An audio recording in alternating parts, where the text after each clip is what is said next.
Hello. So this is not a typical new episode of the Fun Bunker Film School. We don't have a new movie for you to discuss this week, or rather an old movie. But because school is seemingly out for the summer, most of the students are actually fathers of children with mortgages and responsibilities. We have just struggled to actually put together a call for this thing we do. But I also don't want to just leave the feed blank, so I thought I'd just do a little solo episode regarding this year of movies that's shaping up. Some of the episodes we do are recorded so far in advance that I feel it really misses the target current discussion. So I'm recording this only a couple days before this will air, so hopefully the sentiments feel a bit more in line with the current state of movies in 2025. So as much as I would love to live at the theaters, I don't. There's lots of stuff I haven't seen that I would like to. If someone wants to host me on their own film school podcast and force me to watch some of these, that would be great. So movies that have been released that I'm looking forward to. I think number one for me is Warfare, the Alex Garland and Raymond Mendoza co-directed war movie from A24. I'm a huge sucker for Alex Garland, and I think that he is at his best when he's in deep collaboration with someone who does not hold all the same ideas as he does creatively. We'll return to that topic later, actually. But everything I've seen about Warfare sounds like it's something I'd enjoy as a fan of war films and a fan of Alex Garland's movies, including his divisive 2024 movie, Civil War. I really like the cast, and I think it could be a Black Hawk Down-esque movie where we're going to look at that cast for Warfare in 10 to 20 years and go, wow, I can't believe that this guy was like 8th build in Warfare, which is something that you can totally do with Black Hawk Down. If you want, you should go right now and look up the cast for Black Hawk Down and just see how many names you recognize as you go down the page. It's crazy. Materialists, that's another one I have not seen. It's another A24 movie. I really liked Celine Song's previous movie, Past Lives. I've been struggling with how to cover romance movies on this podcast as I'm not a huge fan of the genre. I'm a typical film bro who doesn't know how to wrestle with his own emotions. But Past Lives was really special in my opinion. It's a romance film about the what ifs in life, and it covers culture and identity and the feeling of heartbreak for something that never really manifested or flourished, and it's so well done. I highly recommend Past Lives, but I can't recommend Materialists as I just haven't seen it yet. I know it's a little more divisive because of what people felt it was marketed as, versus what it ended up being, but I'm still looking forward to watching it at some point. The Phoenician Scheme, the new Wes Anderson movie, I don't know if I've fully loved a Wes Anderson movie post Grand Budapest Hotel, but I am always curious about what he's put together, so I'm looking forward to checking that out at some point. Black Bag, that is a Steven Soderbergh movie that looks like it would be very much in my bag. I've only seen about half of that. I didn't see Ari Aster's Eddington either. I'm a big fan of Hereditary and Midsommar. Not as strong on Beau is Afraid, but I find it compelling as he's still given this long leash to do some really bold stuff. And speaking of horror movies, there's some stuff I just haven't got to yet because I'm a big scaredy cat, like Bring Her Back, The Monkey, Final Destination, Bloodlines, Heart Eyes, Drop. There's a lot going on in horror this year that seems interesting, and I just haven't seen it. There's also a big slew of big budget stuff I haven't seen, like any of the 3 MCU movies, Thunderbolts, Captain America 4, Fantastic Four, First Steps. I'm a huge MCU fan, but haven't been keeping up with it, and I feel as if I'm just kind of waiting for X-Men to get introduced at some point. And until they do that, I'm not sure how fully invested I'm going to be. And then there's other stuff. There's like F1, Mission Impossible, The Final Reckoning, Jurassic World Rebirth. I'm looking forward to most of these in some capacity, but just haven't quite seen them yet. So that's a lot of movies I haven't seen, but I did want to bring them up because I don't want people saying, wait, why isn't this on your list? If that is you, you can go ahead and file your complaints to Zach. Do not at me. Okay, so movies that I have seen that I would recommend. I'm going to do this as a kind of a top five. So I'm going to start with Mickey 17 at number 5 on my list. That is the latest sci-fi movie from Bong Joon-ho and his follow-up to future Funbunker Film School subject Parasite. I'm a fan of his other sci-fi English works like Snowpiercer and Okja. I don't think Mickey 17 is his best film, but I do think that Robert Pattinson is really good in this, and Robert Pattinson doing a weird voice is a subgenre I really enjoy. I think this one may get lost in the shuffle a bit towards the end of the year with all the award season movies getting released toward the end of the year, kind of in November, October time. But I hope it's not fully forgotten. I had a fun time with it. I think I could have used a little less of Mark Ruffalo's conservative moron character and more of Toni Collette's conservative moron character. Or if they had just been rolled into one conservative moron character played by Toni Collette, I think that could have worked too.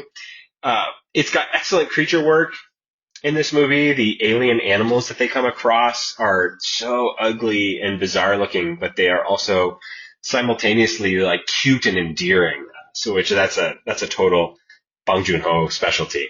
So number 5, Mickey 17 from Bong Joon-ho. I would recommend it. Next up is Friendship. Friendship, the Tim Robinson and Paul Rudd movie.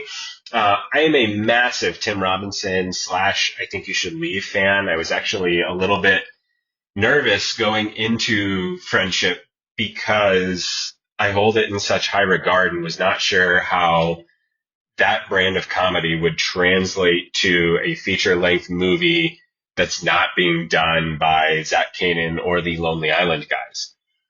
But so much of what made Friendship work is that it is still Tim Robinson doing something very similar to an I Think You Should Leave character for an extended period of time. Paul Rudd and Kate Mara are also really good in this as supporting cast members, but I think I would be remiss if I only talked about how funny it is when Tim Robinson yells, and I didn't talk about how this movie is actually really good at covering how difficult it can be to make friends in your 30s.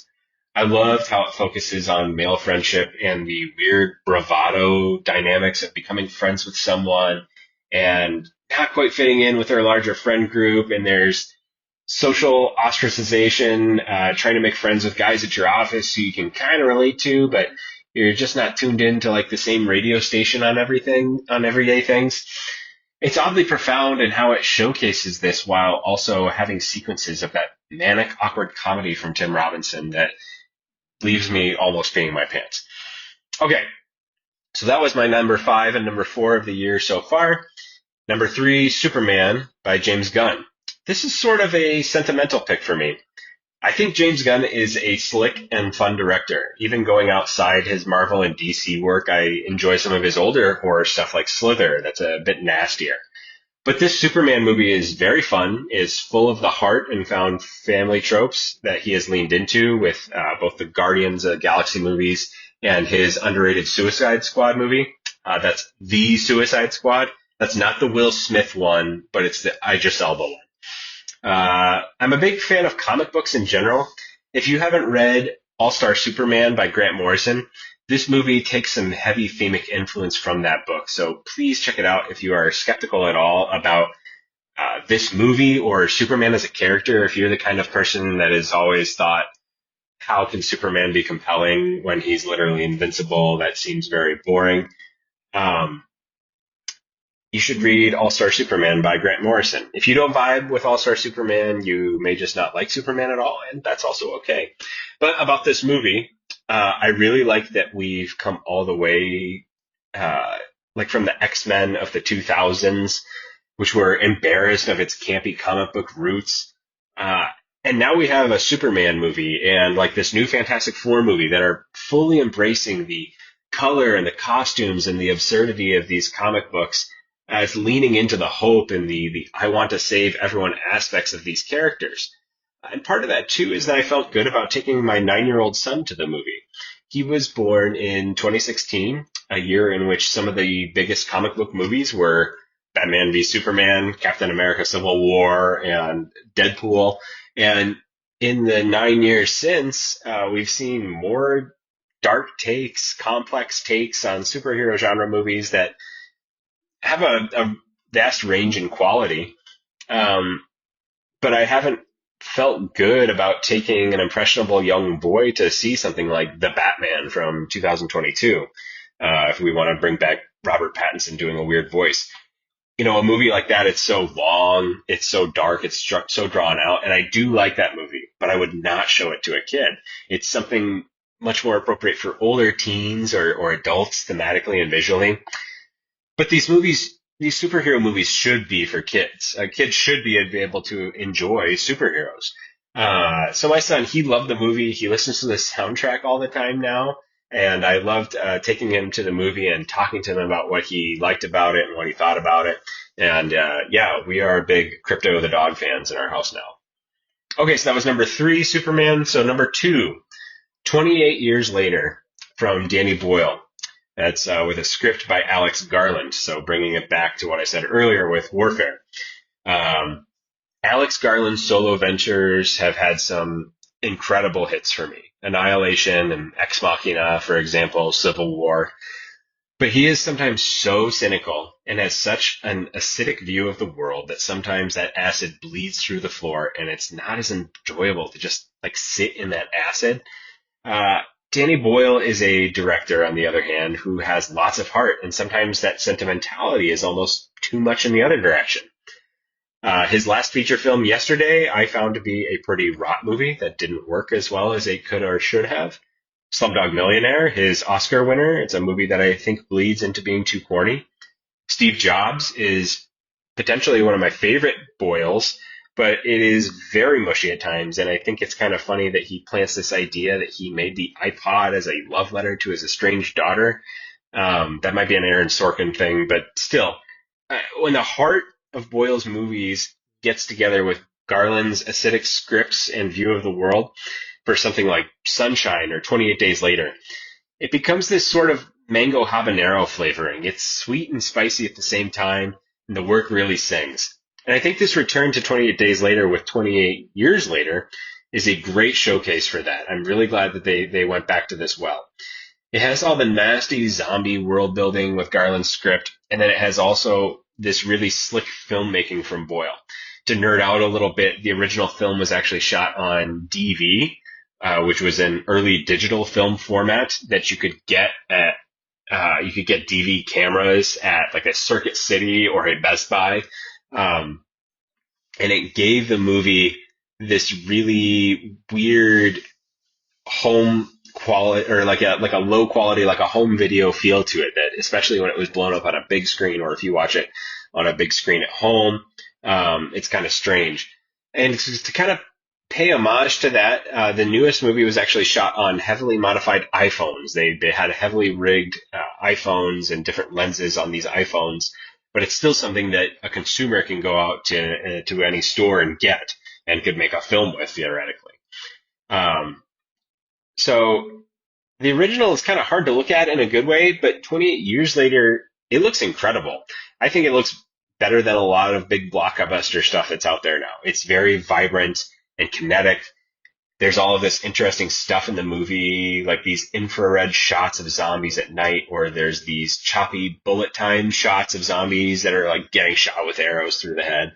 I was really impressed by it visually, but story-wise, it also gets very weird in a way that I liked. It might not click with everybody, but it really clicked with me. It has these 3 kind of distinct acts where it sets up the state of the world. There's an inciting incident that leads a couple of characters to venture out of safety and out of the world that had been established. They have some really bizarre and nutso experiences, and it ends with this 3rd act that was really profound and human and contemplative and frankly beautiful. It has some really great performances in it, and I found these performances to be the strongest in this 3rd act of the movie. If you have never seen the original movie or the weird sequel, 28 Weeks Later, don't worry, you don't have to have seen either of those to enjoy this movie. It really steers clear of legacy sequel pitfalls and traps. It avoids the kind of like the member berries kind of stuff. where it's like cheap nostalgia plays.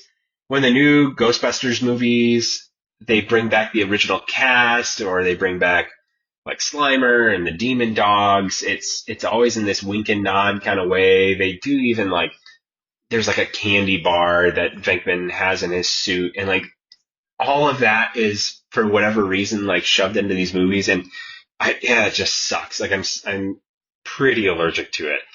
And this movie is just completely devoid of it. There's no characters from the first movie that return to save the new ones. No one's like related to the characters from the first movie. It's still in Britain. It still has fast zombies. It's still bloody and intense. And it's not this big nostalgia play. And I think that's really refreshing. So that's my number 2 of the year so far. So my number 1 so far is Sinners by Ryan Coogler. I love Ryan Coogler's work. He is the prototypical best case scenario for a small indie director managing to find his way in the studio system and make franchise movies that still feel like they are Ryan Coogler movies. They are coming from him and they are very much from his mind. I think it's not too hot of a take to say that Creed is one of, if not the best Rocky movie. Maybe it's a hot take to say it's the best, but it's the one that works on me the best. I know I just ranted about the legacy sequel stuff, but to Coogler's credit, Creed really breathed new life into the character and the franchise of Rocky. It actually bums me out that Stallone didn't quite get the award for Best Supporting Actor at the Oscars that year, as he's really phenomenal in that movie. Black Panther obviously rules, and it's one of the most mature and thoughtful MCU movies, while also being a movie with big CGI rhino battles and super suits.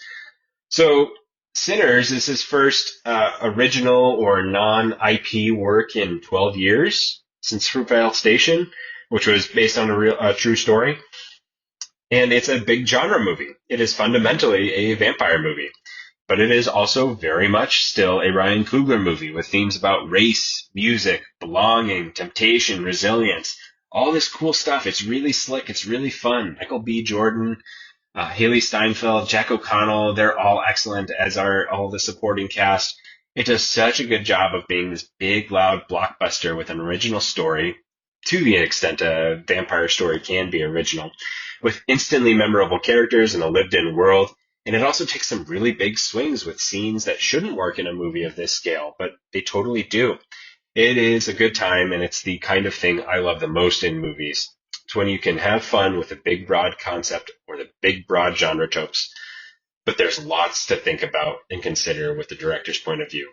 I'm really glad this seemed to resonate and make money. There's a very fun YouTube video out there of Ryan Coogler explaining the differences between all the different premium viewing formats that the movie was coming out in, like 70 millimeter, IMAX, 40X, Dolby Vision, all that kind of stuff. He gets really nerdy with it and breaks down all the theatrical differences between all the ways it was shown in theaters. And it's just fun to have a director that is as young and energetic as he is be this big advocate for seeing movies in theaters. So in my opinion, he's up there in the upper echelon of directors with like Chris Nolan and Jordan Peele and Greta Gerwig in terms of kind of the newest or youngest class of these really talented filmmakers. I can't wait to see what Ryan Coogler does next. But for now, I really enjoyed Sinners. So that's 5 movies from this year that I would recommend. Once again, I'll read that list. So number 5, no, I already messed it up. Number 5, Mickey 17. Number 4, Friendship. Number 3, Superman. Number 2, 28 Years Later. And number 1, Sinners. There's also still lots to look forward to coming out. You've got Highest to Lowest from Spike Lee. You've got The Naked Gun from Akiva Schaffer from The Lonely Island. Weapons from Zach Krager. I really liked Barbarian, and we'll see if I can gather up the stomach to see that one in the theaters or not. Got Him, which looks like it's a sports horror thriller movie that kind of looks crazy. One Battle After Another from Paul Thomas Anderson. The Smashing Machine from Benny Safdie, and Marty Supreme from Josh Safdie. I'm a little bummed they're split up, but it's kind of fun to get 2 Safdie movies in a year. You've got Guillermo del Toro's Frankenstein. Edgar Wright's remake of The Running Man. Looks kind of crazy, starring Glenn Powell.